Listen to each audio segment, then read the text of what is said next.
Hey guys, it's Mike here again. I lived in Taiwan for 10 years. I should probably call this podcast something like 10 years in Taiwan or something like that. I just want to kind of preface this recording with that. I don't mean to offend anybody. I don't want to piss anybody off or anything. And feel free to leave your opinion if you want. That's cool. But if you want to start a fight with somebody about something about like what I said or something, then please don't. I mean, you could just say, hey, look, you're wrong, and I appreciate that. That's cool. I probably won't reply if the comment is too aggressive, but I mean, feel free to say whatever you want. I mean, this is Taiwan, right? So you can say whatever you want.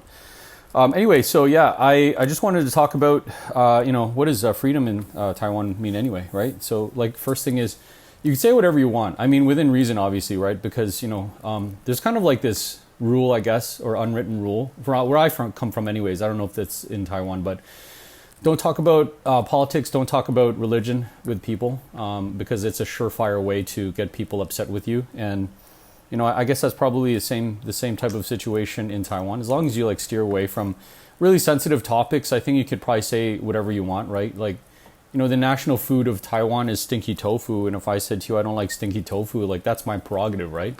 I mean, you can come up to me and say, "Oh my God, you don't like stinky tofu," but what does that mean to you, and what does that mean to me? It's a waste of our life, because I'm me and you're you. So why would you want to convince my mind about whatever, or even vegetarianism, or the fact that I wear black all day? Why? It doesn't matter, right? So you could say whatever you want within reason. I mean, that's what it means to me, anyways.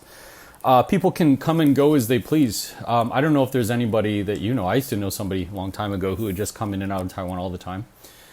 I think he had kind of like a visa thing, and he got married a couple times, so he stayed in Taiwan because of his marriage visa. But anyway, that's not the point, right? But you can come and go as you want, as long as you abide by the rules. Don't be weird or anything. I mean, weird is kind of a blanket term for a lot of things, but like I said, you can, and nobody's gonna bother you. I think that's another really kind of big thing about Taiwan that kind of keeps me here, is that nobody really bothers you about anything unless you're bothering other people. So you could just go another video I'd like to make probably is that Taiwan is for introverts, because you could just go lie on a beach on your eco tent or something, and unless there's a typhoon coming, nobody's gonna bother you.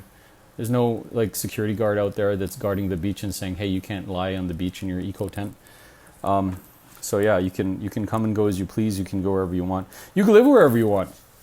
I've lived in 5 or 6 different cities in Taiwan, and as long as you don't leave the place a mess. I mean, I did that once before where I was trying to leave over in a hurry. I was just I had something that they wanted to do, and I just left a bunch of stuff there, and the lady was who was crazy about it. She was like, don't leave this here. This is not a hotel. Blah blah blah. It's Airbnb. Anyway, that's another story for another day. But yeah, just you can live wherever you want, as long as you abide by the rules. Don't make too much noise. I've heard that in Japan it's they're super picky about noise. Maybe your voice is too loud, or maybe you got kids and they're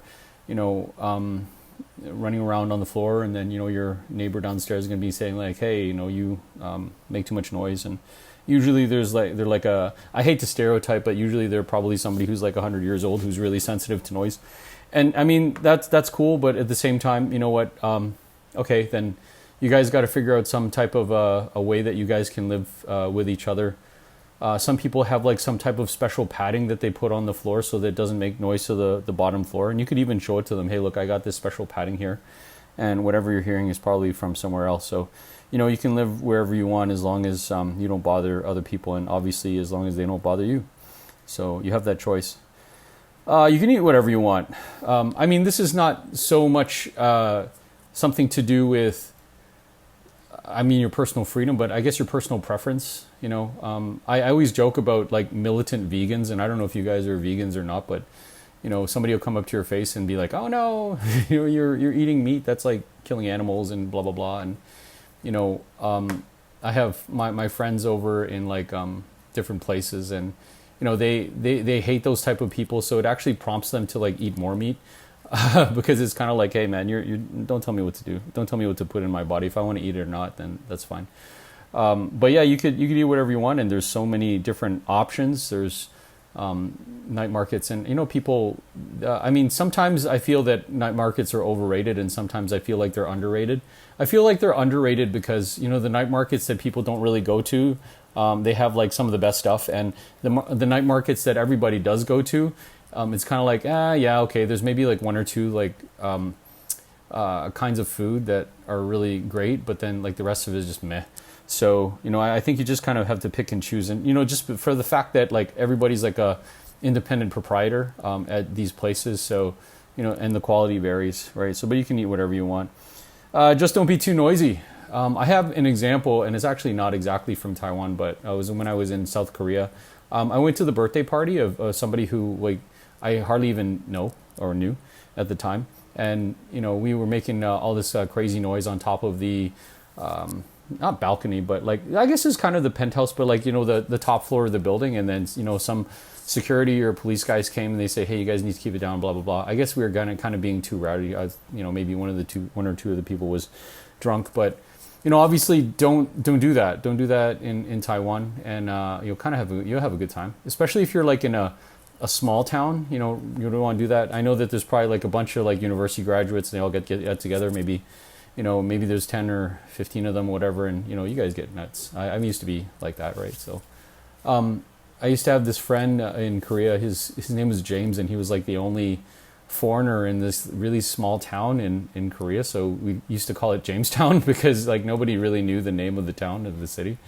And some people would come and visit, stay at his house, and be like, yeah, he'd be like, hey everybody, like come over.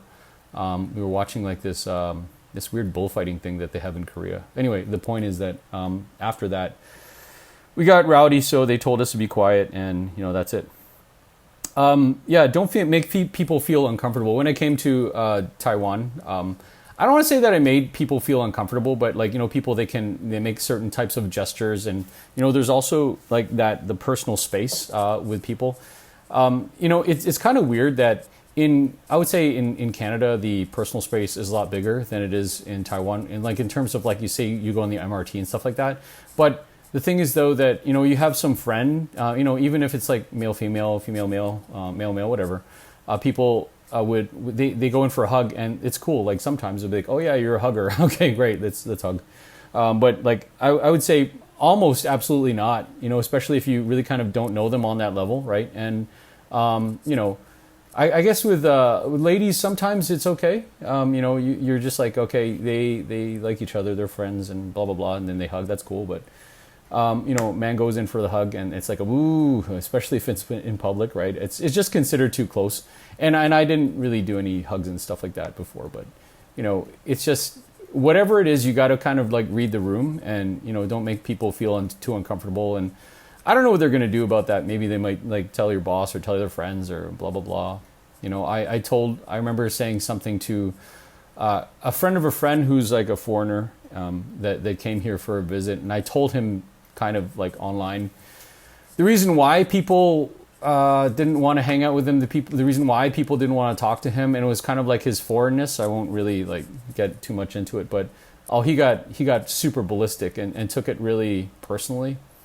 Like I guess he's just kind of not used to being like Taiwan is like pretty much a homogeneous society. So there's only like there's like the Taiwanese Asians, whatever, and then there's like you, right? So and he couldn't kind of handle that difference, so he got super pissed about that. He told everybody he told me that he was gonna tell everybody that I'm a bad person and blah blah blah. Anyways, needless to say, I'm not friends with them anymore. So guys, the point is that you could be whoever you want, marry whoever you want, do whatever you want, eat whatever you want, and that's one of the reasons why I came to Taiwan, and it's great.